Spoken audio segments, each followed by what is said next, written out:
أنفسنا ومن سيئات أعمالنا من يهد الله فلا مضل له ومن يضلل فلا هادي له وأشهد أن لا إله إلا الله وحده لا شريك له وأشهد أن محمدا عبده ورسوله أما بعد فإن خير الحديث كتاب الله وخير الهدي هدي محمد صلى الله عليه وسلم وشر الأمور محدثاتها وكل محدثة بدعة وكل بدعة ضلالة وكل ضلالة في النار. أعوذ بالله السميع العليم من الشيطان الرجيم من حمده ونفخه ونفثه. بسم الله الرحمن الرحيم. اللهم صل على محمد وعلى آل محمد كما صليت على إبراهيم وعلى آل إبراهيم إنك حميد مجيد. اللهم بارك على محمد وعلى آل محمد كما باركت على إبراهيم وعلى آل إبراهيم إنك حميد مجيد. رب اشرح لي صدري ويسر لي أمري واحلل عقدة من لساني يفقهوا قولي. رب زدني علما. قال اهبطوا بعضكم لبعض عدو ولكم في الأرض مستقر ومتاع إلى حين. قال فيها تحيون وفيها تموتون ومنها تخرجون. يا بني آدم قد أنزلنا عليكم لباسا يواري سوآتكم وريشا ولباس التقوى ذلك خير. ذلك من آيات الله لعلهم يذكرون.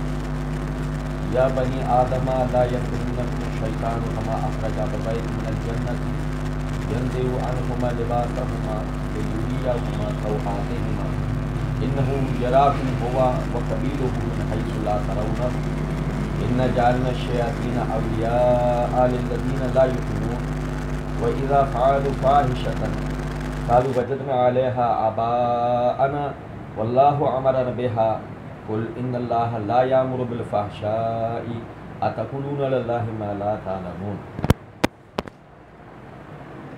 اللہ رب العزت کے فضل و کرم سے آیت نمبر 23 تک پچھلے درس میں ہم نے پڑھا تھا. آیت نمبر 24 سے آیت نمبر 28 تک آپ بھائی کے سامنے پڑھا ہے. ہم پڑھ رہے تھے اللہ رب العزت نے آدم علیہ السلام اور ان کی زوجہ محترمہ کو جنت کے اندر رہائش عطا فرمائی. جنت کی جو نعمتیں انہیں اختیار کرنے کی طرف حکم دیا اور ان کی آزمائش کے لیے انہیں ایک درخت سے روک دیا گیا. شیطان نے اس حوالے سے انہیں وسوسہ دیا کہ وہ کسی طرح اپنے رب کی آزمائش پہ پورا نہ اتریں اور یہاں تک کہ جو اللہ کی تقدیر تھی وہ پوری ہوئی.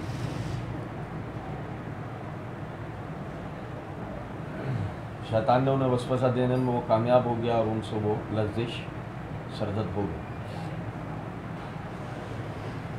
اب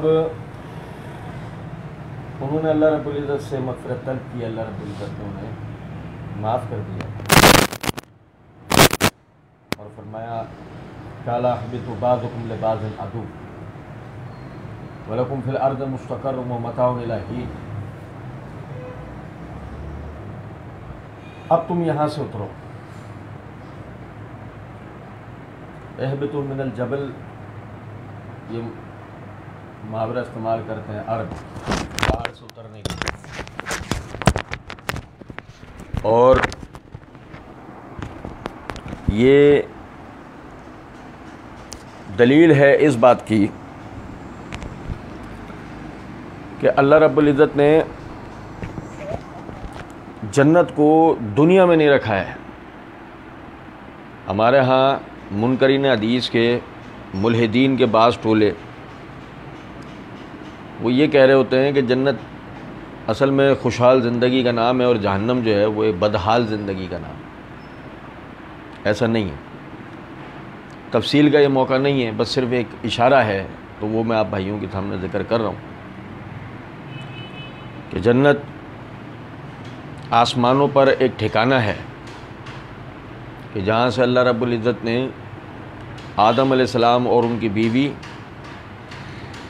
اور ابلیس کو دنیا کے اندر اتارا. قالا اہبطوا بعضکم لبعض عدو، یہاں سے اترو، تم آپس میں اب ایک دوسرے کے دشمن. اچھا دیکھیں، میں آپ کو ایک بات بتاؤں، یہ کتنی حیرت انگیز بات ہے کہ اللہ رب العزت نے یہ کہا ہے کہ تم ایک دوسرے کے دشمن ہو. کیا اللہ رب العزت ہمیں کسی کی دشمنی کے لیے اکسا سکتا ہے؟ سوچیں ذرا اس بات کہ یہ کیا نکتہ ہے کہ اللہ ہمیں یہ کہہ رہا ہے تم ایک دوسرے کے دشمن. یعنی ابلیس والے اور آدم والے یہ ایک دوسرے کے دشمن ہیں. ابلیس والے لفظ اس لیے استعمال کر رہا ہوں کہ جنات مسلمان بھی ہوتے ہیں، اور جو مسلمان جنات ہیں وہ ہمارے بھائی ہیں، اور جو شیاطین مطلب فاسق قسم کے، فاجر قسم کے، بدعتی و کافر قسم کے، بد عمل قسم کے، خبیث قسم کے جو شیاطین ہیں، جو ابلیس کے پیروکار ہیں، جیسے ہم پڑھیں گے آگے آیت میں اشارہ آ رہا ہے اس کو. تو فرمایا کہ تم اور وہ ایک دوسرے کے دشمن.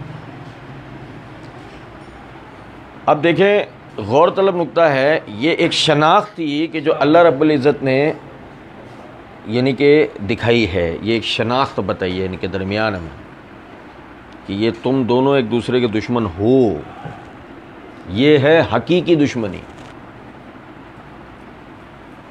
انسان اور شیاطین کی، انسان اور ابلیس کی حقیقی دشمنی کی طرف اللہ رب العزت نے اشارہ کیا. گویا کہ جب ابلیس کا ذکر آئے ہم میں نفرت بھر آنی چاہیے.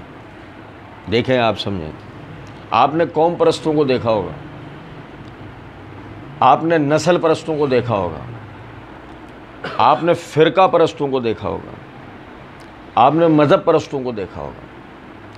ان کے مخالفین کا جب ذکر آتا ہے ان کے چہروں کے رنگ بدل جاتے ہیں. ایسا ہوتا نہیں ہوتا؟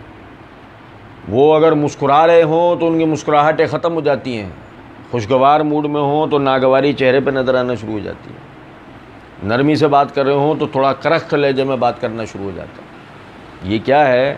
یہ ان کے اندر کی اپنے مخالف کو اپنا دشمن جانتے ہوئے اس کے تعصب کے اندر جو رویہ آتا ہے، یہ اس کی علامات ہیں. کیا ابلیس کا ذکر سن کے یا ابلیس کا ذکر ہوتے ہوئے یا ہم ابلیس کی بات کرتے ہوئے ہمیں اس قسم کی نفرت دل میں آتی ہے؟ نہیں، کیونکہ اس کی وجہ ہے ابلیس نے ماحول ایسا بنایا. انسان کا حقیقی دشمن تھا ہی نہیں. یہ تو ایک باپ کی اولاد ہے، انسان ایک دوسرے کا دشمن تھا ہی نہیں. یہ تو ایک ہی دین، ان الدین عند اللہ الاسلام پر تھے. اسلام ایک دوسرے کا دشمن ہے ہی نہیں کہ اللہ رب العزت نے فرمایا کہ ہم نے تمہیں ایک انسان سے پیدا کیا، پھر تم میں قوم قبیلے بنائے شناخت کے لیے.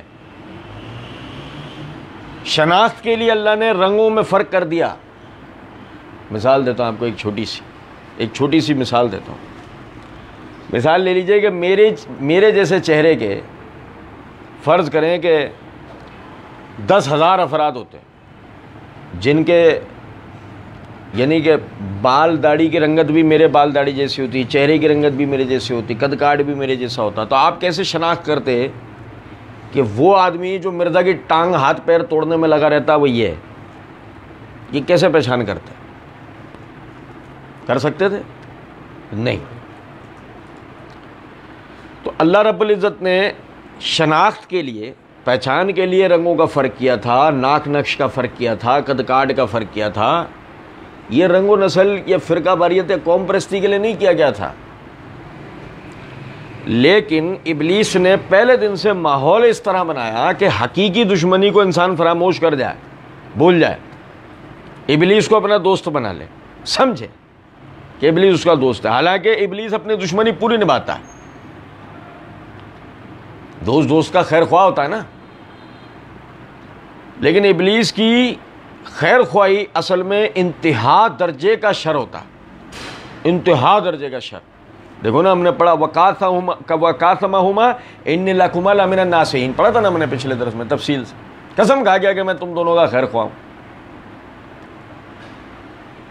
تو وہ پہلے دن سے حقیقی دشمنی کو انسان سے بلائے بیٹھا ہوا اور انسانوں کے دماغ میں انسانوں کے لیے دشمنیاں ڈالتا ہے، کبھی نسل پرستی کی بنیاد پہ، کبھی قوم پرستی کی بنیاد پہ، کبھی رنگوں کی بنیاد پہ، اور کبھی فرقہ واریت اور مذہب پرستی کی بنیاد پہ۔ ایک چیز ہوتی ہے لکم دینکم ولی دین، کہ آپ اپنے طور طریقے پر سامنے والے سے سمجھوتا نہیں کرتے، یہ ایک علیحدہ چیز ہوتی ہے، اور ایک ہوتی ہے کہ آپ تعصب میں اندھے ہو کر حق بات کو بھی تسلیم کرنے سے انکار کر دیں، یہ دو علیحدہ بات ہے۔ اور ابلیس اسی کی طرف لے کے جاتا ہے کہ آپ کسی بھی طریقے سے حق کی راہ پر نہ چلیں، اور یاد رکھیں کہ کثرت سے گناہ ایسے ہیں جو تعصب و تنگ نظری کی وجہ سے وہ آدمی کرتا ہے، کثرت سے ایسے گناہ۔ اچھا فرمایا وَلَكُمْ فِي الْأَرْضِ وَلَكُمْ فِي الْأَرْضِ مُسْتَقَرٌ، زمین میں اب تمہارا ٹھکانہ ہوگا۔ تمہارا ٹھکانہ کہاں ہوگا؟ اس کا مطلب یہ ہے زمین ہی انسانوں کے ٹھکانے کے طور پر پیدا کی گئی ہے، بنائی گئی ہے۔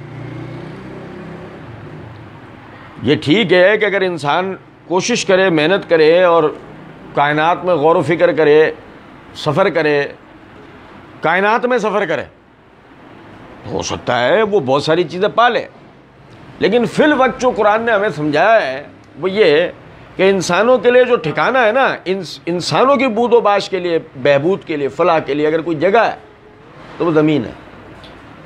وَلَكُمْ فِي الْأَرْضِ مُسْتَقَرٌ، زمین میں تمہارا ٹھکانہ ہے۔ وَمَتَاعٌ إِلَىٰ حِينٍ، اس کا جو سامان ہے وہ ایک مدت تک کا ہوگا، اس کا ایک سامان ایک مدت تک کا ہوگا، مطلب آپ کی یا زمین کی عمر، آپ کی یا زمین کی عمر دونوں کی طے ہے۔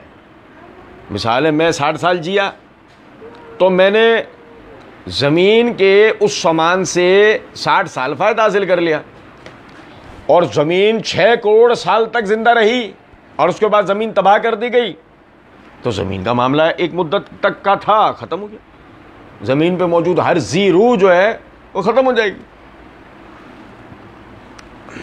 اس کا مطلب بالکل واضح ہے، کچھ بھی کر لیجئے، کتنا بھی جھٹلا لیجئے، آپ خاتمے کو نہیں جھٹلا سکتے۔ مطلب آپ میں اگر یہ کہیں کسی بھی طرح نہیں کوئی قیامت نہیں ہے، ٹھیک ہے مان لیتے ہیں آپ کی بات کہ کوئی قیامت نہیں، لیکن زمین کا آخری کار اختتام ہے، اور اس پہ موجود ہر مخلوق کا ختم تو ہونا ہے۔ آپ قیامت کو تسلیم کریں نہ کریں وہ ایک بحث علیحدہ ہے، لیکن ہمیشہ یہ سیارہ رہے گا یا ہمیشہ آپ اس پہ رہتے رہیں گے، سوال ہی نہیں پیدا ہوتا۔ وَلَكُمْ فِي الْأَرْضِ مُسْتَقَرٌ وَمَتَاعٌ إِلَىٰ حِينٍ، اور اسی سے ہم ابتدائی درسوں میں بھی ہم نے پڑھا تھا کہ آپ دیکھیں جو زمین کے اندر آدم علیہ السلام کی ذریت میں پیدا ہوا ہے وہ زمین پہ ایک مقررہ مدت تک رہے گا، ہمیشہ نہیں رہے گا، ٹھیک ہے؟ آپ اندازہ کریں، امام بخاری رحمۃ اللہ علیہ صحیح بخاری کتاب الصلاۃ کے اندر ایک روایت لے کے آئے ہیں، عشاء کے وقت کا جو بیان آتا ہے اس میں کہ نبی صلی اللہ علیہ وسلم نے ایک رات عشاء کی نماز جو ہے وہ بہت دیر کر کے پڑھائی، اور اس کی بھی وجوہات ہیں، خیر ابھی اس سے بحث نہیں ہے۔ صحابہ کرام رضوان اللہ علیہ مجمعین نے جب نماز ادا کر لی، یعنی کہ رسول اللہ صلی اللہ علیہ وسلم نے جب نماز پڑھا دی تو آپ نے صحابہ کو مخاطب ہو کے فرمایا اس وقت تمہارے علاوہ کوئی بھی یہ نماز نہیں پڑھ رہا، روئے زمین پہ تمہارے سوا کوئی بھی یہ نماز پڑھنے والا نہیں، یہ فضیلت تم پا گئے۔ اور آج کے بعد جو بھی زندہ ہے، آج کے بعد 1 صدی گزرنے سے پہلے تک مر جائے گا۔ آج جو اس زمین کے سرفیس پہ زندہ ہے 100 سال پورے ہونے تک وہ سب گزر جائیں گے، جو آج زندہ ہے۔ جس کو آگے زندگی ملے گی اس کی مدت آگے، لیکن جو آج زندہ ہے وہ 100 سال تک مر جائے گا۔ حافظ ابن کثیر رحمۃ اللہ علیہ تفسیر کے اندر ایک مقام پہ فرماتے ہیں اس حدیث کو نقل کر کے کہ جو لوگ خضر علیہ السلام کی دائمی حیات کے قائل ہیں ان کا اس حدیث میں رد ہے، کیونکہ اگر خضر علیہ السلام زندہ ہوتے جیسے کہ صوفیوں کا عقیدہ ہے تو نبی صلی اللہ علیہ وسلم کی اس صحیح ثابت شدہ حدیث سے خضر علیہ السلام کی اس 100 سالوں کے درمیان میں انتقال ہو جانا طے ہے کہ وہ بھی باقی رہے نہیں. اس زمین پر کوئی بھی ہمیشہ زندہ نہیں رہے گا چاہے کتنا بھی بزرگ سے بزرگ ترین شخصیت ہو. فرمایا وہ متاع الی حین. اور اسی سے ہمیں یہ بات اور سمجھ میں آتی ہے کہ آپ نے جب اس کے لیے کوشش کی, اس کے سامان کے لیے آپ نے کوشش کی جمع کرنے کی, تو آپ بھول گئے کہ اس سے فائدہ آپ ایک مدت تک حاصل کر سکتے ہیں. جمع کر جائیں گے, جمع کیا, مر گئے تو اس سے فائدہ دیکھ لو آپ نہیں اٹھا پائیں گے. کون اٹھائے گا؟ دوسرے. آپ نے ساری دوڑ دھوپ اگر اپنی اس دنیاوی حیات کے لیے کی تو نتیجہ یہ نکلے گا کہ جو کچھ بھی آپ نے اکٹھا کیا تھا مر گئے یہیں چھوڑ جائیں گے. کوئی ثابت ہوئی بات کہ اس کا سامان آپ کے لیے ایک مدت تک کا ہے. اب آپ پہ یہ منحصر ہے, آپ آخرت کی تیاری کرتے ہیں یا آپ دنیا کی. جیسے نبی صلی اللہ علیہ وسلم نے فرمایا نا کہ جو کچھ آدمی اللہ کے راستے میں دیتا ہے وہ آخرت میں جمع کروا دیتا ہے. صحیح, جو کچھ اللہ کے لیے کیا ہے وہ کل قیامت کے دن پالے گا. نیک اعمال جمع ہونے, صدقہ و خیرات جمع ہونے, اللہ کے لیے کی ہوئی کوششیں جمع ہونی ہے. دنیا میں جو جمع کیا وہ سب یہیں رہ جائے گا, وہ اصل میں جمع نہیں ہوا ہے, وہ تو آپ نے چھوڑ دیا. قال فیہا تحیون, کہا وہاں تم جیو گے. میں بھی جو تھوڑی دیر پہلے نقطہ بتا رہا تھا, وَلَكُمْ فِي الْأَرْضِ مُسْتَقَرٌ, زمین جو ہے نا وہ اصل میں انسانوں کی قرارگاہ ہے. آگے آیت کا یہ حصہ دیکھو اور واضح کر دیتا ہے, فیہا تحیون, وہیں تم زندہ رہو گے. انسان کسی اور سیارے پہ زندہ نہیں رہ سکتا فی الحال تو. نہیں سمجھے؟ آپ کے ذہن میں خیال آ رہا ہوگا آخر بات کیا ہے, ہم یہ بات بھی کیوں کر رہے ہیں. بھائی دیکھیں میں آپ کو بتاؤں, ہمارے کالے انگریز اور جعلی سائنٹسٹ المعروف لبرلز, نہیں سمجھے, کالے انگریز اور جعلی سائنٹسٹ ہے نا. ہمارے ہاں سائنس کی 2 کتابیں پڑھ کر مذہب کے خلاف بکواس کرنے والے کو سائنٹسٹ سمجھا جاتا ہے, بڑا محقق سمجھا جاتا ہے. سنو ذرا بات, غور طلب نکتہ ہے, وہ یہ اعتراض کرتے ہیں کہ آیا اسلام نے سائنس کی ترقی و ترویج کے لیے کیا کام کیا ہے. دیکھیں آپ سمجھیں, پہلے تو یہ طے کرنا ضروری ہے آپ سائنس کس کو سمجھتے ہیں. نہیں سمجھے؟ سائنس ایک کثیر الرکنی علوم کا مجموعہ ہے, اس کے بہت سارے شعبہ جات. اب مثال لے لیجئے اس کی, ایک باٹنسٹ ہے, اس کے لیے ایک ایسٹرونومسٹ کی کوئی حیثیت نہیں ہے, اور ایک ایسٹرونومسٹ ہے اس کی نظر میں ایک باٹنسٹ کی کوئی حیثیت نہیں, یعنی اس اعتبار سے حیثیت نہیں ہے کہ وہ اپنے شعبے کو بہتر سمجھے گا اور انسانی ترقی کے لیے, علم کی ترقی کے لیے بہت سمجھے گا, اور باٹنسٹ اپنے والے کے لیے سمجھے گا. زیادہ میں زیادہ ایک دوسرے کو عزت اس بنیاد پہ تو دے پائیں گے کہ نہیں بھائی اس شعبے میں یہ ماہر ہیں. اس کے بعد وہ اگر اس کے ہی شعبے پہ بات کر لے, جیسے کہ ایک باٹنسٹ ہے, وہ اگر ایسٹرونومسٹ کے اوپر یا ایسٹرونومسٹ باٹنسٹ کے اوپر بات کرے, کچھ الف سے بے بات کر لے, تو وہ کہے گا بس کر دو, تمہارا عنوان نہیں ہے, تمہارا موضوع نہیں ہے, تمہارا خانہ, تمہاری شاخ, تمہارا ڈپارٹمنٹ نہیں ہے, بس کر دو. ایسے ہی تو عرض کرنے کا مطلب یہ ہے کہ پہلے تو جب یہ بات کہی جائے کہ جی اسلام نے سائنس کی ترقی و ترویج کے لیے کیا کیا ہے, تو پہلے تو آپ ہمیں بتا دیں کہ آپ سائنس کس کو سمجھتے ہیں. نہیں سمجھے؟ اور پھر دوسری بات یہ ہے کہ یہ بالکل وہ بات ہے کہ کوئی کہے کہ فلاں تہذیب نے سائنس کی ترقی کے لیے کیا کام کیا ہے. فلاں تہذیب ایک الگ عنوان ہے, سائنس ایک الگ عنوان ہے. اسلام بھی سب سے پہلے تو اپنے اندر ایک تہذیب ہے نا مکمل، اس کا اصل میں انسانوں کو دنیا کے اندر اللہ کی مرضی کے مطابق اور امن و سکون والی زندگی گزارنے کا سلیقہ و طریقہ بتانے کے لیے اسلام آیا. اس لیے تھوڑی کہ بندر کو خلا میں کیسے بھیجنا ہے، اس لیے تھوڑی اسلام آیا تھا بھائی. کہ بھائی اگر مثال ہے کہ مریخ کے اوپر بندر کو اتار دیں گے تو کیا بندر زندہ بچے گا؟ نہیں بچے گا. تو پھر پہلے بندر پہ تجربہ کریں، پھر انسان کو بھیجیں گے، مرزا کو ڈال کے بھیج دیں گے. کہ بندر تو چلا گیا، دوسری والی مخلوق رہ گئی. سمجھے؟ دوسری والی مخلوق بیپ. نہیں سمجھے کچھ بات کو؟ تو عرض کرنے کا مطلب یہ ہے کہ آپ دیکھیں فیہا تحیون، اس میں سائنس تھی. تمہاری حیات کہاں ہے؟ اس زمین پر.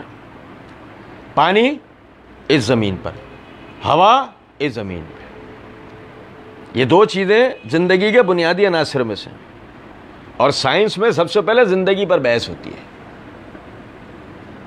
سائنس میں سب سے پہلے زندگی پر بحث ہوتی ہے.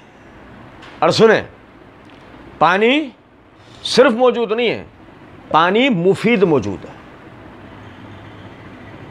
پانی ہونا ایک علیحدہ چیز ہے، پر پانی کا انسانی صحت کے مطابق ہونا یہ ایک دیگر بحث. ہوا موجود ہونا یہ ایک دیگر بحث، لیکن ہوا کا انسان کے لیے مفید ہونا یہ ایک دیگر بحث. اسی ہوا میں اگر نائٹروجن زیادہ ہو تو انسان کے لیے کسی کام کی نہیں، اور وہی پانی اگر کھارا ہو تو انسان کے لیے کوئی کام کا نہیں. اب فرض کریں ہمیں کسی سیارے کے اوپر فرض کر لیتے ہیں پانی مل گیا، لو بھائی اتارو یہیں جہاز اتارو، یہیں کالونی بنائیں گے. اتارا، چیک کیا، پانی نکلا میٹھا. کمال، کیا نکلا؟ میٹھا پانی. اوہ ہو گیا، کام ہو گیا. چلو بھائی چلو گوبھی اگائیں گے. بھائی سب سے پہلے گوبھی اگائیں گے. گوبھی اچھا جو پانی پی بھی لیا، اب جب گوبھی اگا رہے ہیں تو اگ نہیں رہی ہے. پانی تو میٹھا تھا، لیکن جو منرلز ایک فصل کو چاہیے ہوتے ہیں وہ پانی میں ملے. گوبھی اگانے سے پتہ لگا نا کہ تو اگی نہیں رہی. اس کا مطلب پینے میں میٹھا تو لگا میں، لیکن وہ منرلز سے ہی نہیں. پی لیں گے ہمارے لیے کوئی فائدہ مند ہوگا نہیں ہے. دیکھو میٹھا بھی ہے، لیکن وہ منرلز مکمل نہ ہونے کی وجہ سے وہ ہمارے لیے کسی کام کا، حتیٰ کہ مزے کی بات گردے بھی فلٹر نہیں کرے گا وہ ہمارے. دوسری سب چیزیں چھوڑو. کیا ہوا ہے؟ اسی پلانٹ پہ اتر رہے ہیں اور واپس ڈائلیسس کرانے زمین پر آ رہے ہیں. نہیں سمجھے؟ ڈائلیسس کرانے کا آ رہے ہیں. فیہا تحیون، اس زمین پر تمہارے لیے حیات. ایسا نہیں ہے کہیں اور نہیں ہے. فی الحال کہاں ہے؟ فی الحال یہ زمین ہے. فی الحال یہ زمین. اس سے منطقی نتیجہ کیا نکلا؟ منطقی نتیجہ یہ نکلا اسے تباہ اور برباد مت کرو. منطقی نتیجہ کیا نکلا؟ اسے تباہ اور برباد نہیں کرو، اس کے ماحول کو خراب نہیں کرو. وہ ٹھیک ہے کہ کلائمیٹ چینج ہوگا، اللہ تعالیٰ سب کچھ یکسر بدل دے گا، کہ اللہ تو ہر شے پہ قادر ہے. لیکن سمجھیں ذرا اس بات کو کہ جانور بھی جب کسی جگہ کو رہتا ہے نا تو اس کو صاف ستھرا رکھتا ہے. نہیں سمجھے؟ اس کو تباہ و برباد کرنے میں اپنا کردار ادا نہ کریں. وہ فیہا تموتون، اور یہیں تم مرو گے، یہیں تم. یہی وہ نقطہ ہے جو میں تھوڑی دیر پہلے آپ کو بتا رہا تھا نا کہ فیہا تحیون کا قطعی مطلب نہیں ہے کہ حیات صرف یہاں ہوگی، صرف یہاں ہوگی، یعنی فی الحال یہاں ہے. فیہا تموتون میں بھی یہی ہے. مریں گے کہاں؟ بھائی بہت سارے خلائی سائنسدان خلا میں نہیں مرے ہیں کیا؟ اب بتائیے. بھائی جہاز خلا میں پہنچا کہ فنی خرابی سے پھٹ گیا، سب مر گئے، یا اندر ہی مثال ہے کہ اس کو کوئی ریئیکشن ہوا اس سے مر گیا، یا ہارٹ فیل ہو گیا اس سے مر گیا، برین ہیمریج ہو گیا اس سے مر گیا. ہوتے ہیں خلائی سائنٹسٹ مر جاتے. اب وہ زمین پہ تو نہیں مرا. فیہا تموتون کا مطلب یعنی کہ اکثر تمہیں موت کدھر آنی ہے؟ ادھر ہی. ایسا نہیں ہوگا کہیں جا کے بوت و باج اختیار کر لو پھر وہیں مرو، ایسا نہیں ہوگا. اسی زمین پہ مرو گے. وَمِنْهَا تُخْرَجُونَ، اور اسی سے تم نکالے جاؤ گے. اسی سے تمہاری کوئی برزخی قبر نہیں ہوگی. اور نہیں سمجھے وہ بات کو یا نہیں؟ ہمارے یہاں ہے نا ایک دیکھیں منکرین حدیث کے اندر بھی نا بھانت بھانت کی بولیاں ہیں. ان کے بھی بہت عجیب عجیب رنگوں کے جاندار ہیں. میں نے اس دن جاندار کی تعریف بتائی تھی نا, بھائی میں جانور تو کہہ نہیں رہا. تو سمجھیں ذرا بات کو. وہ کہتے ہیں کہ جی قبر, یہ زمینی قبر کو قبر شریعت نے کہا وہ برزخی قبر ہے جہاں عذاب ہوتا ہے.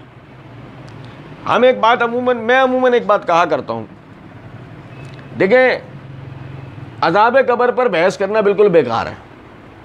سب سے پہلے بحث اس بات پہ کی جائے کہ جس مردے کو دفن کیا گیا وہ عذاب قبر کا مستحق تھا یا نہیں سمجھے. وہ کہتے ہیں کہ ایک آدمی جہاز میں پھٹ گیا ہے, پانی میں ڈوب گیا, مچھلیاں کھا گئیں, جنگل میں اس کو درندے چیر پھاڑ کے کھا گئے, اس کو تو قبر ملی ہی نہیں ہے. میں نے 30 پارے میں بہت تفصیل سے اس حوالے سے بتایا تھا, اس کو تو قبر ملی نہیں. تو جب اس کو قبر نہیں ملی تو کون سا عذاب قبر.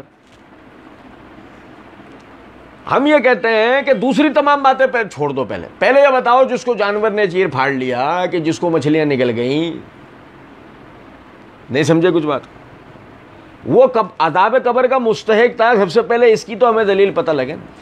یہ تو آپ نے غالب عقل لڑائی ہے نا اپنی, یہ تو آپ نے اپنی غالب عقل لڑائی کہ مثال طور پہ کفار میں مشرکین میں سے بہت سارے لوگ مرتے ہیں, تو کفار اور مشرکین کیا تقدیر کیا ہے, عذاب قبر ہے.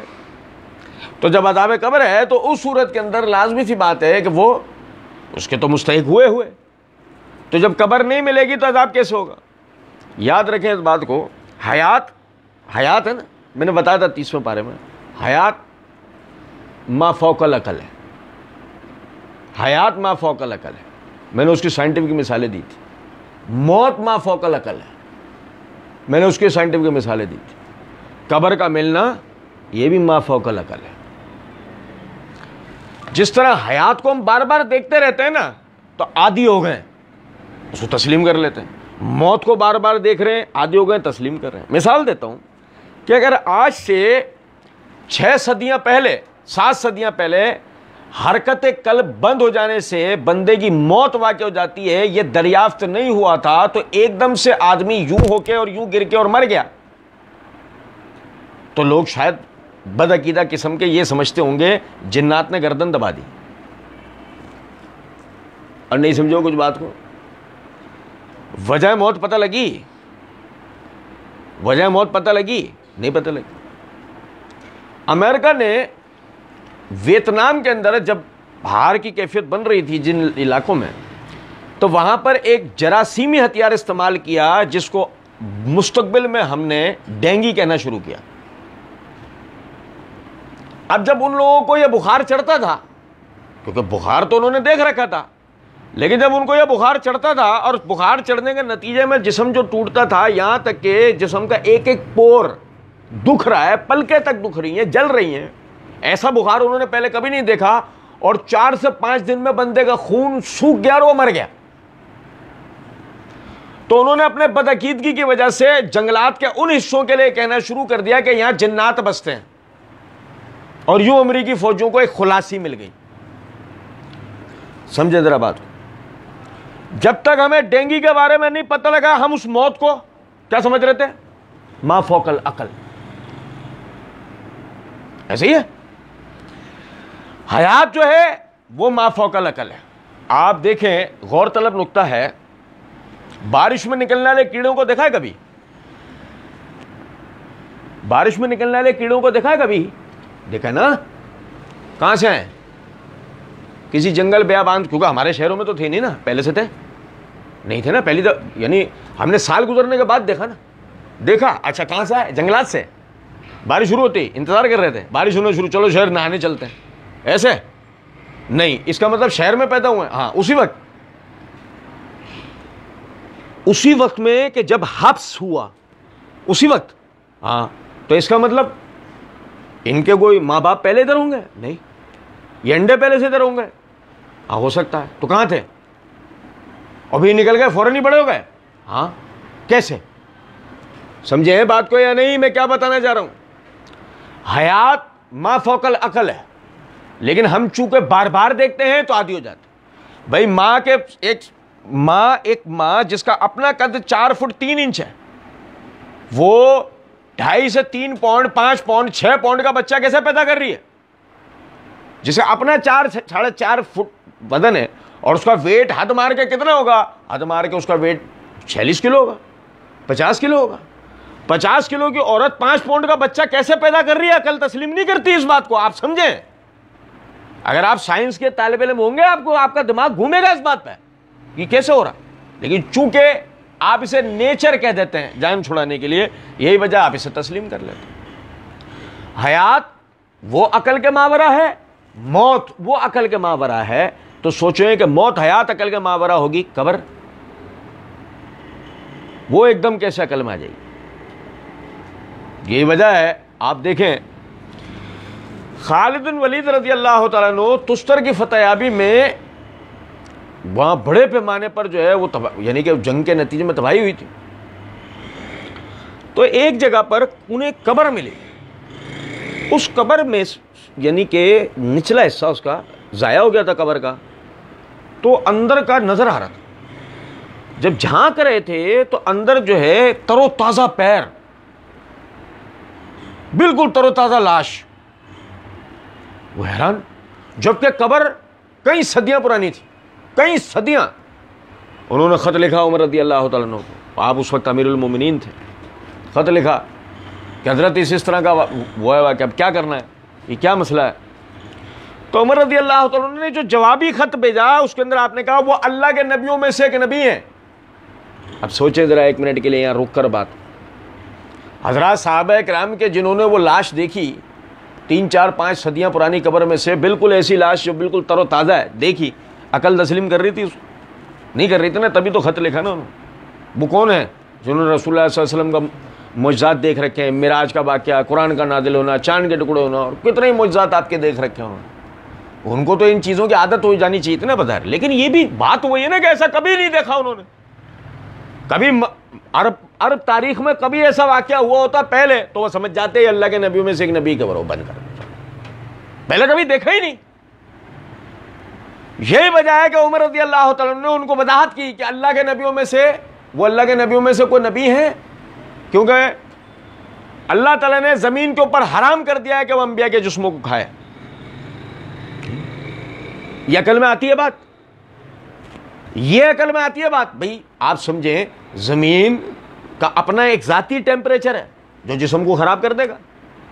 چلو فرض کرو کہ اگر کسی طریقے سے آپ نے اس سے بچا لیا تو زمین کے اندر کے جو کیڑے مکوڑے وہ جسم کو نقصان پہنچائیں گے۔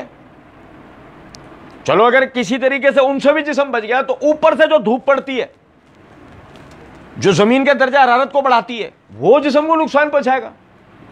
بھئی آخر کار جسم کو تحلیل ہونا ہے، ختم ہونا ہے، لیکن یہ کیا بات ہے کہ اللہ تعالیٰ نے انبیاء کے جسموں کو زمین کے اوپر حرام کر دیا، وہ انبیاء کے جسموں کو نہیں کھا سکتی۔ تو اس سے ثابت ہوا کہ قبر کا معاملہ عقل کے ماورا ہے، جس طرح حیات کا ہے، جس طرح موت کا ہے، اسی طرح قبر کا بھی۔ اور اس کے بعد جو اپنے عقل کے گھوڑے دوڑانا چاہے تو ہم تو عموماً ایک بات کہا کرتے ہیں، آؤ لڑا لو، آؤ دوڑا لو، تم اپنے دوڑاؤ ہم اپنے دوڑاتے ہیں، دیکھتے ہیں کون جیتتا ہے۔ عقل تو سب کی ہے نا، عقل اگر آپ کی چلتی ہے تو ہماری بھی چلتی ہے، اللہ کا بڑا کرم۔ تو فرمایا وَمِنْهَا تُخْرَجُونَ، اسی سے تم نکالے جاؤ گے، جس سے ثابت ہوا کوئی اور دوسری قبر نہیں ہوتی، یہی قبر ہے دنیا میں، کوئی برزخی قبریں نہیں بنتی، سب بکواس بات، یہی دنیاوی قبر ہے، جزا و سزا، نعمتوں کا اور عذاب کا معاملہ اسی قبر میں ہونا، اور اسی قبر سے اٹھا کر کل قیامت کے دن محشر میں اکٹھا کرنا ہے، وہیں سے فیصلہ ہونا ہے اور وہیں سے جنت اور جہنم پہنچا دینا۔ فرمایا یا بنی آدم قد انزلنا علیکم لباسا یواری سوآتکم وریشا۔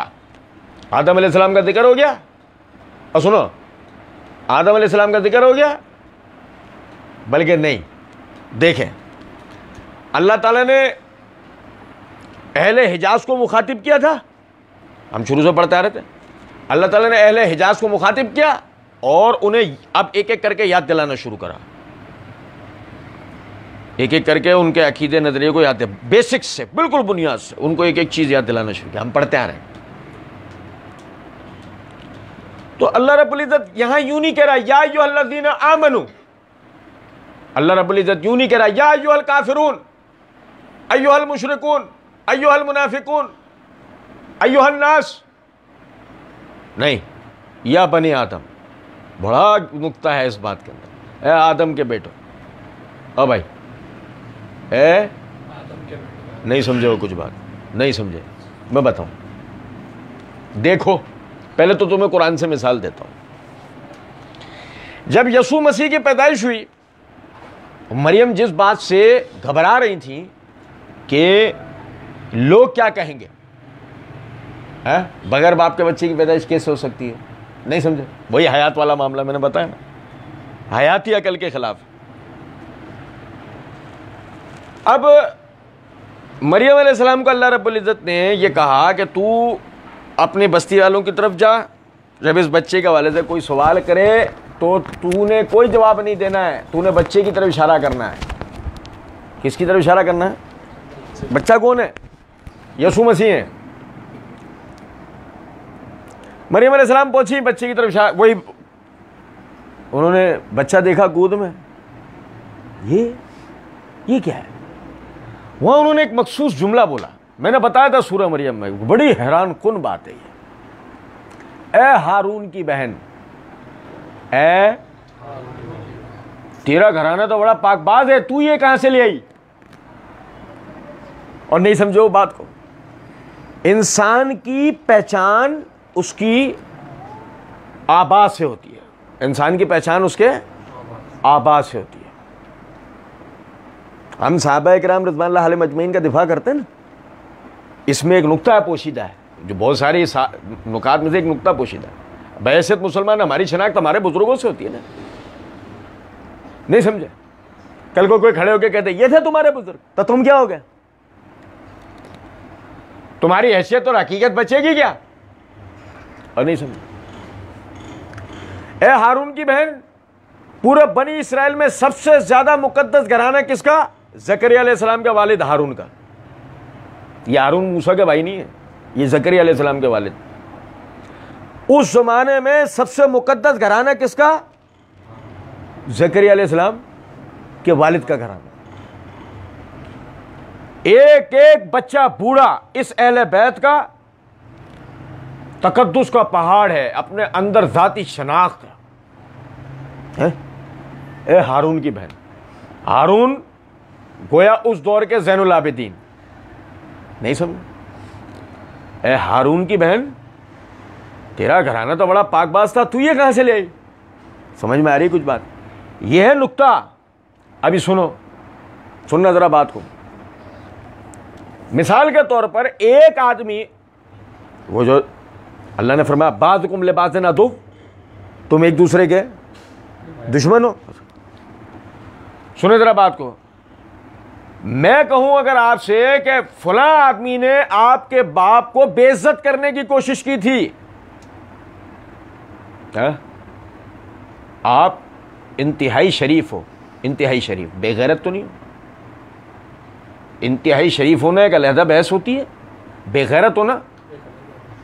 یعنی کہ مثال کے طور پر آپ سے کسی نے کہا کہ آپ کے والد کو فلاں آدمی جو ہے وہ بے عزت کر چکا ہے، تو آپ کیا کہو گے؟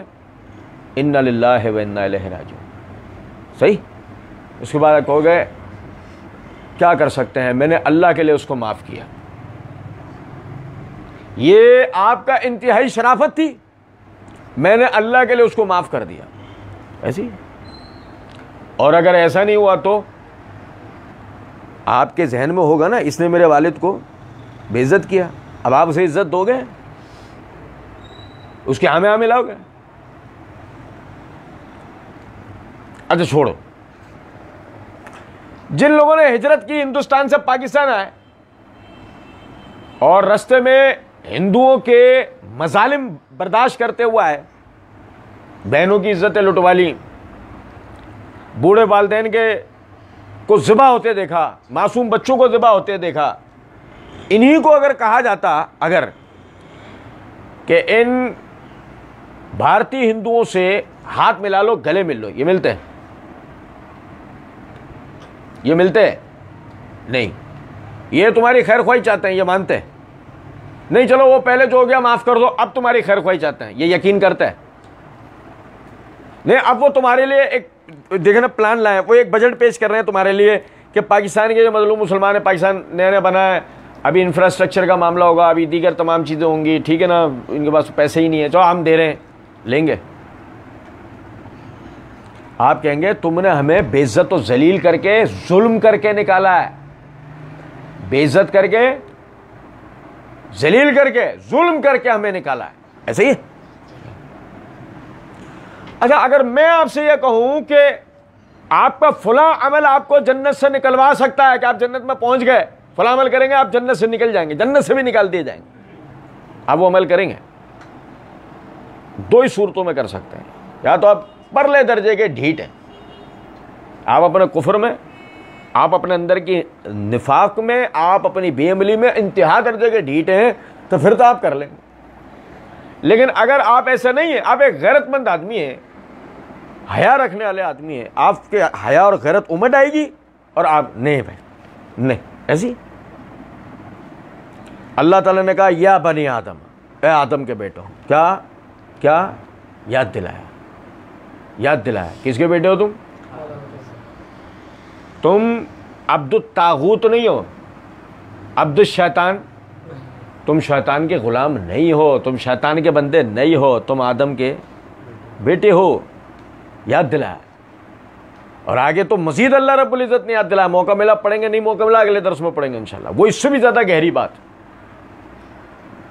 یا بنی آدم، آدم کے بیٹوں، یا تمہیں یاد آدم کے بیٹوں، کان میں پڑے آدم کے بیٹوں، تو یاد آئے دشمنی، یاد آئے دشمنی، یاد آئے غیرت، یاد آئے انتقام، کس سے؟ ابلیس اور اس کے قبیلے سے. پڑھیں گے یاد آئے.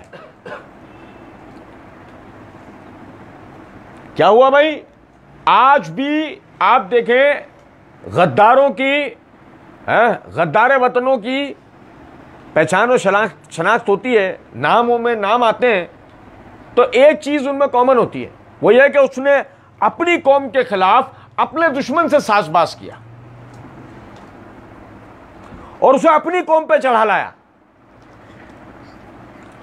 دنیا میں جب بھی غداروں کے نام لیے جاتے ہیں، مشہور غداروں کے،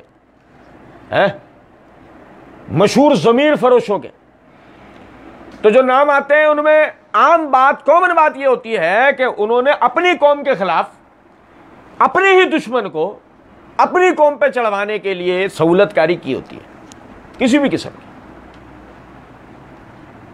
نہیں سمجھے؟ یا بنی آدم، تو یاد دلایا تم عرب نہیں ہو، تم اجمعی نہیں ہو،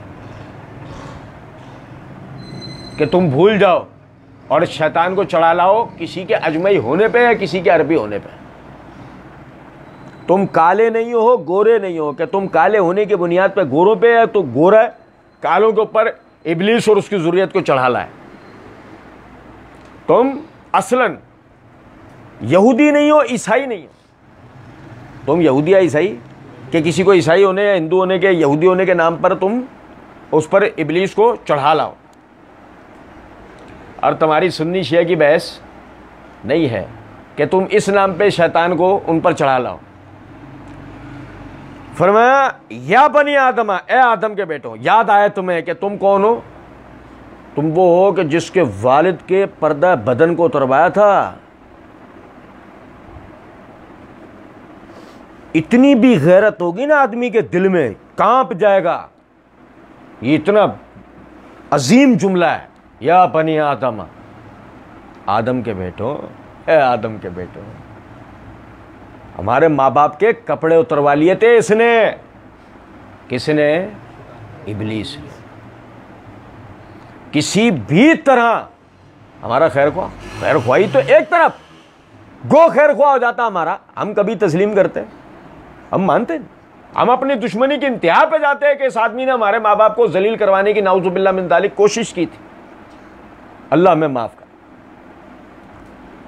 یا بنی آدم قد انزلنا علیکم لباسا، البتہ ہم نے آسمان سے تمہارے لیے لباس اتارا. یا بنی آدم قد انزلنا علیکم لباسا، اے آدم کے بیٹو ہم نے آسمان سے تمہارے لیے لباس اتارا. عربی زبان میں لباس کہتے ہیں ڈھانپنے والی چیز. او بھائی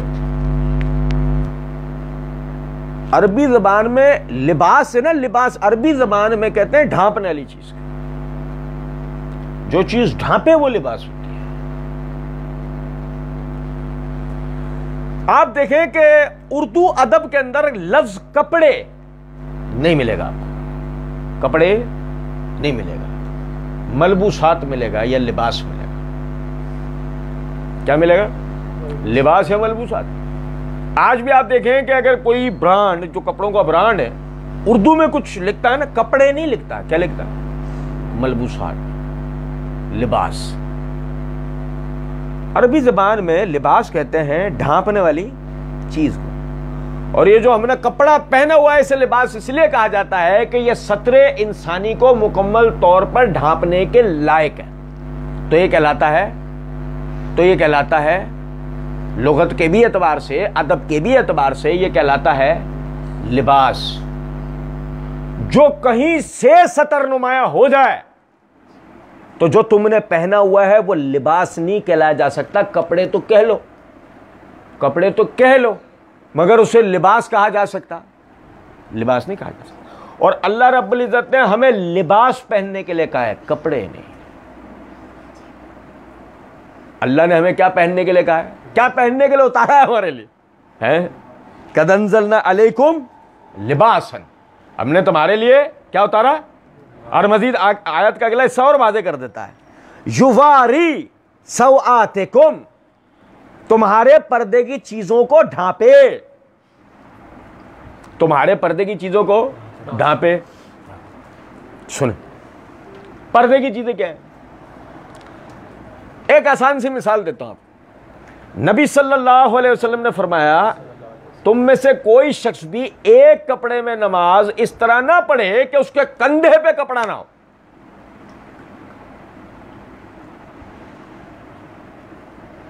سمجھے؟ یہ نہیں وہ ہمارے والے مسئلے بتا رہے ہیں. سطر جو نا ناپ سے لے کے گھٹنے تک ہوتا ہے, سطر مسائل لکھے ہوئے, وہ اتنے کپڑے میں نماز ہو جاتی ہے. اچھا جنہوں نے مسائل, میں آپ کو سچی ایسا نہیں ہے کہ مسائل نہیں ہوتے, بھی مسائل ہوتے ہیں. مثال کے طور پہ ابو غریب جیل میں یہ جو امریکن ظالموں نے پکڑ کے جو بھائیوں کو, مسلمانوں کو ڈالا ہوا تھا, ان کے لباس ان سے اتروا لیے گئے تھے.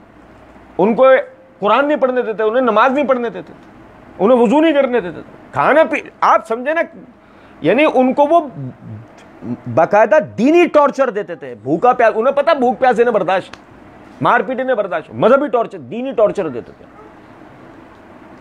انسان سب کچھ برداشت کر سکتا ہے, دین پہ کمپرومائز, غیرت مند آدمی, دین کی غیرت جس میں. اب وہاں اگر مثال کے طور پہ اسے سطر ڈھانپنے کو اتنا کپڑا مل جاتا کہ جتنے میں وہ اپنی شرمگاہ کا اگلا پچھلا حصہ ڈھانپ لیتا, تو یہ غنیمت تھا.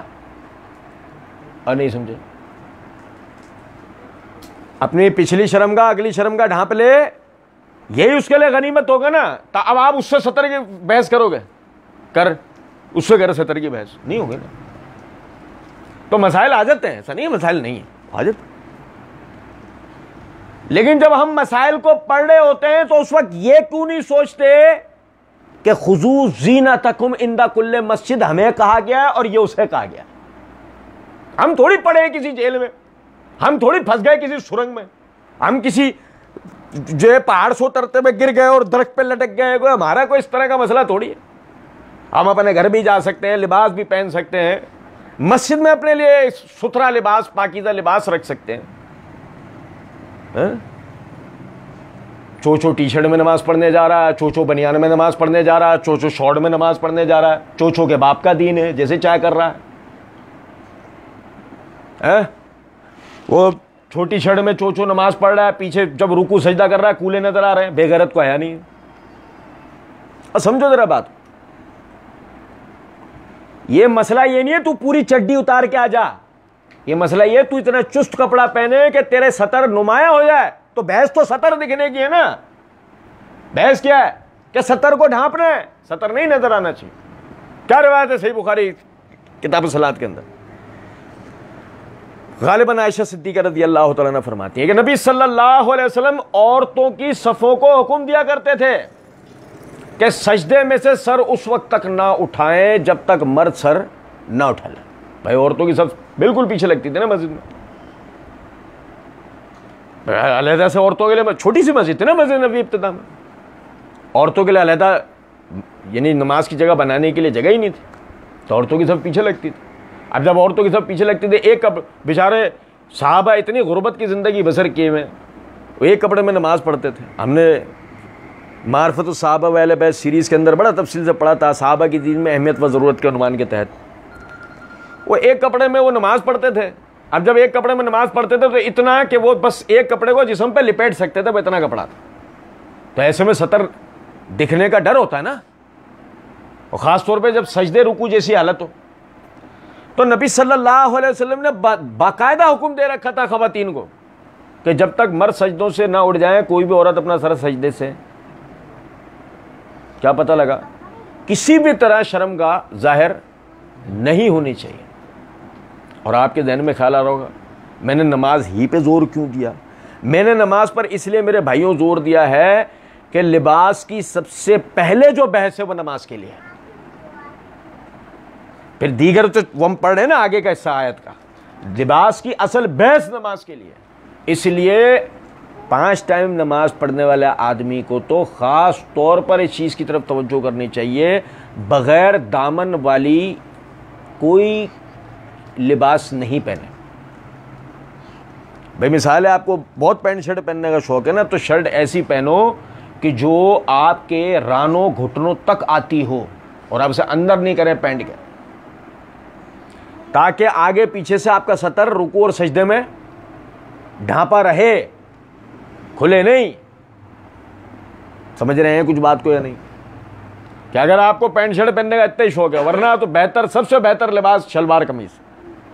آپ یہ نہیں سمجھے گا میں نے پہنا ہوا تو شاید میں اس لیے بولوں, ایسا نہیں, آپ پینٹ شرٹ پہنیں. لیکن میں نے کہا نا سطر کو ہر صورت میں ڈھانپنا ہے. ابلیس کیا چاہتا ہے, اور سوچو کہ اگر ابلیس نماز میں تمہارا سطر کھلوائے, اس سے بڑی اس کی کامیابی کیا ہو سکتی؟ کہ اس نے کہاں تمہارا سطر کھلوایا کہ جہاں کی تم نے اتنی احتیاط کی, اتنی کہ تم نے باقاعدہ اس کے لیے سفر کیا, وضو کیا, ٹھیک ہے, نماز کا انتظار کیا, سنتیں پڑھی, نفلیں پڑھی, امام کے ساتھ 5 جماعت نماز پڑھی, اس میں ایک ایک رکن میں غلطی سے بچتے رہے, خود کو بچاتے رہے,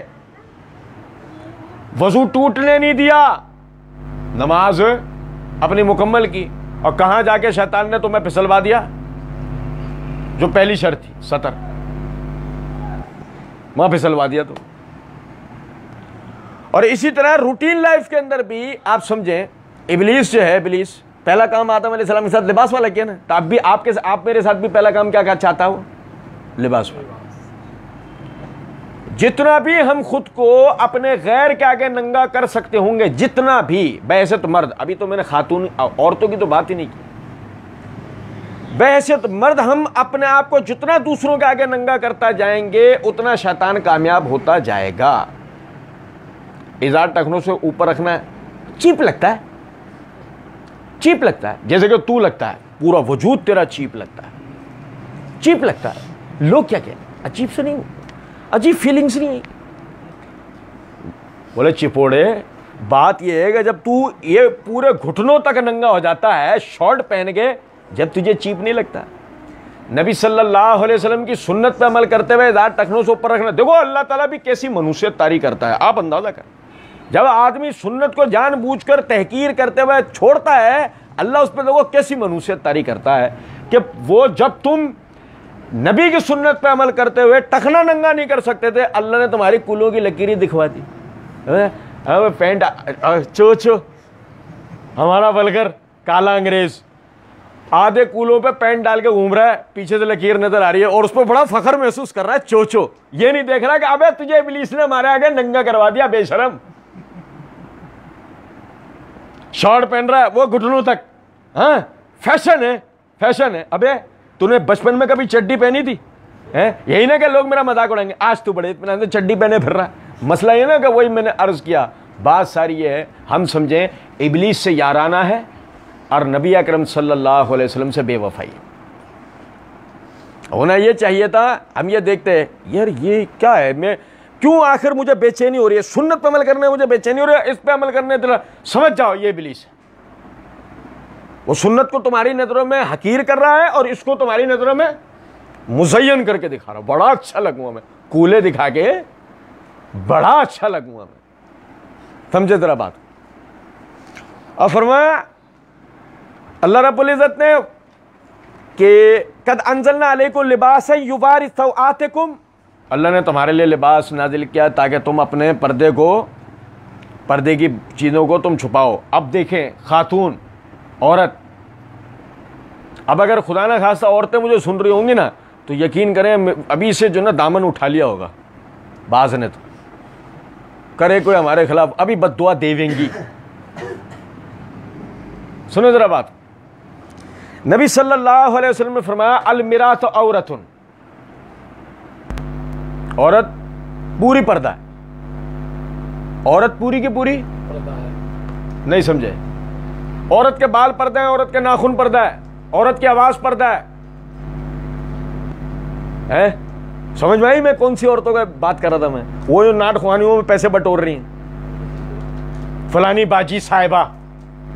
اور سوشل میڈیا کے اوپر اشتہار آیا, 8 خوبصورت قسم کی عورتوں کی تصویر بنی ہوئی گول دائرہ, فلانی باجی صاحبہ, فلانی انعام یافتہ باجی صاحبہ, باجی صاحبہ ننگے چہرے بیٹھی ہوئی ہیں, باجی صاحبہ مسکرا رہی ہیں کیمرے کو دیکھ کے, چو ایسے ہی لے جائے گا فرشتہ بھی, یوں ہی لے جائے گا.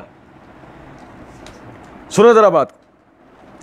المرأۃ عورۃ کس نے فرمایا؟ جس کی نعت پڑھنی ہے, بے شرم بے غیرت, جس کی نعت پڑھنی ہے نا, انہوں نے کہا ہے المرأۃ عورۃ, عورت پوری کی پوری پردہ کرے گی, پوری چھپائی جائے گی. فإذا خرجت استشرفها الشیطان, کیونکہ جب یہ نکلتی ہے شیطان تاکلا آ کے بیٹھ جاتا ہے. میں آپ کو بتاؤں, آپ بھائیوں نے شاہ لطیف ڈیری دیکھی ہوئی لطیف آباد, اس کو بالکل برابر میں کیبن ہے. میں وہاں کھڑا ہوا تھا, وہ ٹی وی لگا چھوٹا, سننا بڑی توجہ طلب بات ہے, ٹی وی لگا چھوٹا, اس پہ کیوں ٹی وی چل رہا, نعت خوانی کا پروگرام آ رہا, سننا توجہ سے. ایک آدمی نا یوں دیکھ رہا, وہ عورت نعت پڑھ اس کو یوں دیکھ رہا, یہ پان والا کیبن اور یہ ایسے. سنو ذرا توجہ سننا, بڑی بڑی عبرت آمیز بات. اچانک سے یہ جو یوں دیکھ رہا تھا نا ہاتھ باندھے, اچانک اس کے منہ سے یا دعا کر ہیں اس سے میری شادی ہو جائے. اللہ کی قسم نبی صلی اللہ علیہ وسلم کی اس حدیث کا حرف حرف سچا ہوتا دیکھا میں نے, حرف حرف. المرأۃ عورۃ فإذا خرجت استشرفها الشیطان, عورت پوری کی پوری چھپائی جائے گی, کیونکہ جب یہ کھولی جاتی ہے شیطان تاک لگا کے بیٹھ جاتا. دیکھو یہی پردے میں ہوتی تو یہ آدمی اس کے لیے بات کر سکتا تھا, دعا کر اس سے میری شادی ہو جائے. وہ باپ, وہ بھائی, وہ اگر بیٹا ہو تو مثال کے طور پہ برابر میں کھڑا ہوتا ہے, یہ جملہ یہ بول رہا ہوتا, کیا ہوتا ہے اس کی کیفیت؟ اس کی کیفیت کیا ہوتی؟ باپ یہ سن رہا ہوتا اپنی بیٹی کے لیے, پہلے میری بیٹی ٹی وی پہ آ رہی ہے, یہ تو ایک بات ہو گئی, میری بہن ٹی وی پہ آ رہی ہے, یہ بھی ایک بات ہو گئی. لیکن تیری بیٹی یا تیری بہن کو دیکھ کے آدمی یوں بول رہا ہے اس سے میری شادی ہو جائے. بہت بےغیرتی میں بھی ٹاپ لیول کا ہونا چاہیے پھر تو, جو اس کو سن کے برداشت کر لے. کوئی لیول کم نہ ہو بےغیرتی میں تیرا, ورنہ تو آدمی کا دماغ گھوم جائے گا نا یار یہ کیا ہو گیا. جب جملہ کہنے والا کہہ رہے دعا اگر اس سے شادی ہو جائے تو وہ دیکھ رہا ہے نعت پڑھ رہی ہے, اسی سے اس مسئلے کو سمجھو. کیونکہ کوئی کہنے کہ ہم نیک مقصد کے لیے نکال رہے ہیں, تو بولو بے شرمو, نیک مقصد کے لیے عورت کو کبھی مسجد نماز پڑھانے خطبہ سنانے لایا ہو؟ بے غیر تو بے شرمو کبھی اس کے لیے لایا ہو؟ نہیں. عید پڑھانے لایا ہو؟ نہیں. بات تمہیں پردے یاد آتے ہیں. بے غیر تو چوک کے اوپر لوگوں کی نظروں میں لانے کے لیے عورتوں کو اکٹھا کروا کے نعت خوانی کے نام پہ سب کو دیدار شریف کروانا, اس کو تم دین کی ترقی و ترویج سمجھتے ہو. اور آپ دیکھیں بڑی غور طلب بات ہے, ہم بازاروں کا تو ابھی ذکر نہیں کر رہے. نبی صلی اللہ علیہ وسلم نے 3 قسم کے لوگوں کے لیے فرمایا کہ کل قیامت کے دن اللہ رب العزت نہ ہی ان سے بات کرے گا, نہیں ان کو اپنے سائے میں جگہ دے گا۔ 3 قسم کے لوگ، پہلا بوڑھا زانی، دوسرا ہمیشہ شراب پینے والا، اور تیسرا دیوس۔ صحابہ نے پوچھا اللہ کے رسول دیوس کیا ہے؟ تو نبی صلی اللہ علیہ وسلم نے فرمایا یہ وہ بے غیرت ہے کہ جو اپنے گھر والوں کے اندر اللہ کے دین کے مخالف کوئی بات دیکھ رہا ہو اور انہیں سمجھائے نہیں، انہیں روکے نہیں۔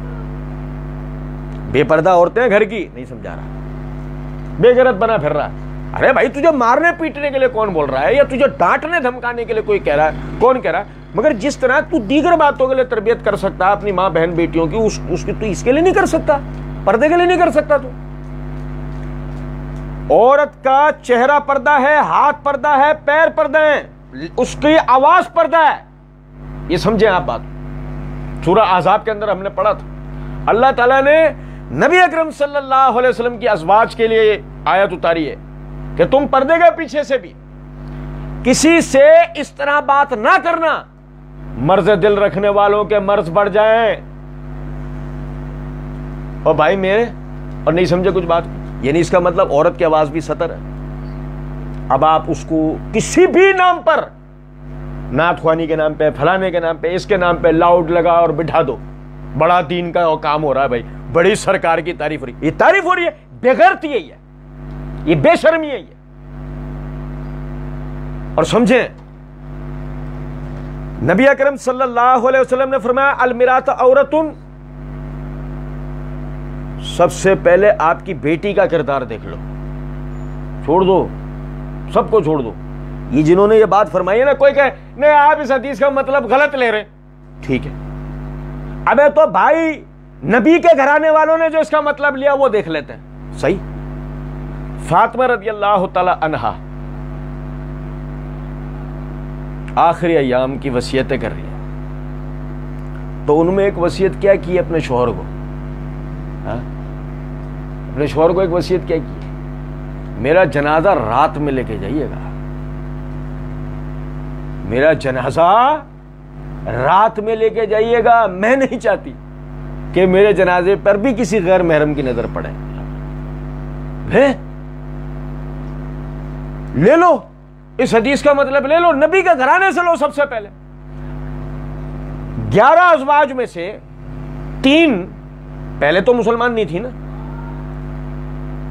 اور نہیں سمجھے، 11 ازواج میں سے 3 پہلے تو مسلمان نہیں تھی نا بھائی، چلو چھوڑو۔ صفیہ، انہیں تو سب جانتے ہیں نا، یہودی سردار کی بیٹی تھی بھائی۔ اگر مثال کے طور پہ اس حدیث کا مطلب چہرے کا پردہ نہیں ہے تو صفیہ تو پردہ کرتی نہیں تھی نا، کوئی کہے عربوں کا ٹریڈیشن ہے، ابے تو یہود کا تو نہیں تھا، وہ پہلے تو پردہ نہیں کرتی تھی نا، کہ کوئی کہے وہ ثقافتی معاملہ تھا، یہ کوئی ثقافتی معاملہ نہیں ہے۔ وہ آئیں نبی صلی اللہ علیہ وسلم کے رشتہ ازدواج کے اندر بنتے کے ساتھ ہی انہوں نے پردہ کیا، کبھی دیکھا کسی نے بتایا آج تک صفیہ رضی اللہ تعالیٰ نے کا حلیہ یہ تھا؟ خواتین میں بھائی جو خواتین نبی کے ازواج یا آپ کے اہل بیت سے تعلق رکھنے والی صحابیات، ان کی باتیں بتاتی تو ہیں نا، حلیہ کیوں نہیں بتاتی ہیں؟ صفیہ کا تو بتا دیں، ان کا بھی نہیں پتا ہمیں حلیہ، کیوں نہیں پتا؟ دیکھا ہی نہیں کسی نے، عورت نے نہیں دیکھا، مرد تو دیگر بات ہے، ایسا نہیں ہے کہ عورت دیکھ نہیں سکتی۔ میں صرف بتانا کیا چاہ رہا ہوں، نقطہ سمجھیں کہ نبی صلی اللہ علیہ وسلم نے عورت کو مکمل طور پر پردہ قرار دیا۔ اچھا سنیں ذرا بات کو بھائی، مسئلہ ہے یا نہیں؟ سنیں ابن ماجہ کے اندر حدیث ہے، نبی صلی اللہ علیہ وسلم نے فرمایا بالغ عورت کی نماز جسم ڈھانپے بغیر نہیں ہوتی، بالغ عورت کی نماز جسم ڈھانپے بغیر نہیں ہوتی۔ آپ سمجھو ذرا، اللہ تعالیٰ نے جتنی آسانی نماز میں دی ہے نا، کسی اور چیز میں نہیں دی ہے۔ اور بھائی نہیں سمجھے، بنی اسرائیل کے اندر، بنی اسرائیل میں مسئلہ تھا کہ اگر پیشاب کے قطرے لباس پہ لگ جاتے تھے وہ دھوتے نہیں تھے، کاٹتے تھے۔ میں نے سورہ بقرہ میں پورا تفصیل سے بتایا تھا۔ بنی اسرائیل میں یہ مسئلہ تھا ان کی فقہ میں کہ وہ پیشاب کپڑوں پہ لگ جائے تو دھوتے نہیں تھے، کیا کرتے تھے؟ کپڑا کاٹ دیتے۔ ہمارے لیے کیا حکم ہے؟ پانی پاک ہے، پاکی دیتا ہے، دھو لو نماز پڑھ لو۔ ایسا نہیں، لباس ایک کپڑا جس سے آپ جسم ڈھانپ سکتے ہو، نماز پڑھ لو۔